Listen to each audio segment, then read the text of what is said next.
Welcome back. Today's explainer dives into a truly fascinating psychological profile. If you've ever felt like society is just constantly nagging you to pick a single lane, or if you know someone who literally conquers a brand new hobby every single week, you are going to find this incredibly validating. We're going to unpack the science, the social friction, and honestly, the ultimate superpowers of having a beautifully diverse mind. Okay, so picture this. Have you ever met a woman who seems interested in like 10 completely different things at once? One day she is totally absorbed in reading a massive stack of books, right? Then the next day she's painting, the day after that she's teaching herself guitar, and by the time the weekend hits, she's thrown herself entirely into yoga. And here is the absolute kicker. She is surprisingly good at every single thing she tries. Maybe this sounds a little bit like you, or maybe it totally reminds you of a friend or a partner. Well, in the field of psychology, there's actually a clinical term for this. It's called the M-type brain. And that M stands for multi-potentialite. It basically describes a mind equipped with multi-dimensional potential and talent. Now, to be clear, this is not someone who's just easily distracted. Not at all. Their brain is inherently wired to continuously seek out and learn diverse new things. Today, they might be captivated by quantum physics, tomorrow it's ancient history, and the next day it's the culinary arts.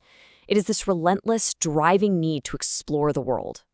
So, what's actually going on under the hood here? Why are they like this? Well, people with an M-type brain are deeply curious. They ask an immense amount of questions. They literally never just accept things at face value. They always need to know the why and the how behind everything.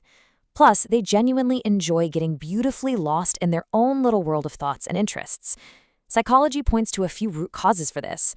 For starters, innate neurology. Some people are just born with this multidimensional wiring, but it can also stem from childhood upbringing, being given the freedom to explore early on, along with a really fierce sense of independent thinking that just flat out refuses to accept established norms. Here's where it gets tricky, though. This unique wiring often leads to a pretty major clash with society's labels. Society loves its neat little boxes, right? And when a woman doesn't fit perfectly into one of those molds, she gets mislabeled. People call her restless, unfocused, or they say she's confused about what she wants out of life. But the reality is entirely different. What society tragically misreads as a lack of focus is in truth boundless curiosity and multidimensional thinking. It's not that she doesn't know what she wants. She knows exactly what she wants. She just wants all of it. And because of that massive misunderstanding, if you have an M-type brain, you have probably heard one incredibly painful phrase 1,000 times. Just focus on one thing.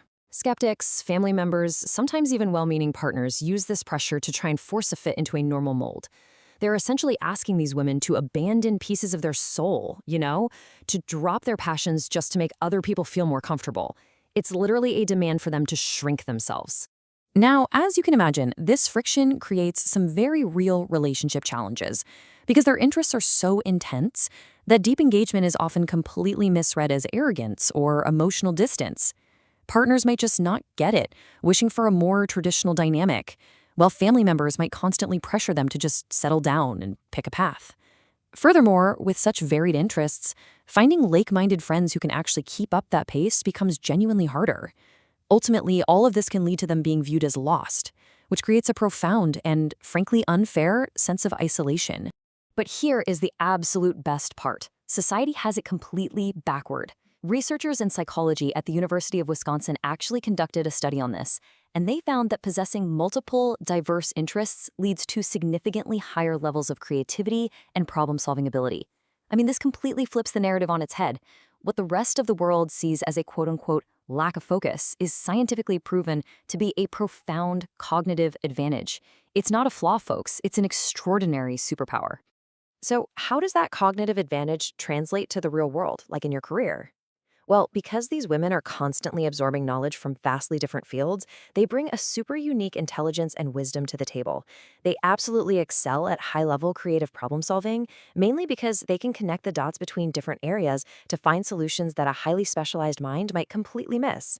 They bring strong-willed persistence, independent thinking, and totally unconventional approaches to their work. Honestly, it makes them incredible assets in literally any professional environment. Okay, knowing all of this, how do you actually protect this gift? How do you maintain your self-confidence when you're facing all that external criticism? Well, it starts with radical self-acceptance. You have to recognize that you are perfect exactly the way you are. From there, it's vital to dedicate actual time to your diverse interests and intentionally connect with a tribe who truly values your multidimensional nature. You've got to leverage this superpower in your career, manage your time effectively to balance all those passions, and perhaps most importantly, set some really firm boundaries. Actually, let's double down on that last point about boundaries, because it is absolutely crucial for handling all that social pressure. You must clearly and firmly refuse the pressure to change. When skeptics or even well-meaning family members tell you to just pick one thing, you need to confidently communicate the value of your deep exploration. Tell them, hey, this is exactly how my brain thrives, and restricting my interests would be detrimental to my happiness and my success. You have to fiercely protect your mental space. So to wrap up our explainer today, I really want you to consider this empowering thought. Yes, I love many things, and I am good at everything I do. Giving up what makes you special just to fit into society's neat little box might make you seem normal to everyone else, but it will never bring you fulfillment. Embrace your boundless curiosity, proudly own your diverse passions, because it really begs the question, what incredible problems could you solve, and what kind of amazing life could you build if you finally stopped trying to pick just one lane and just embrace them all?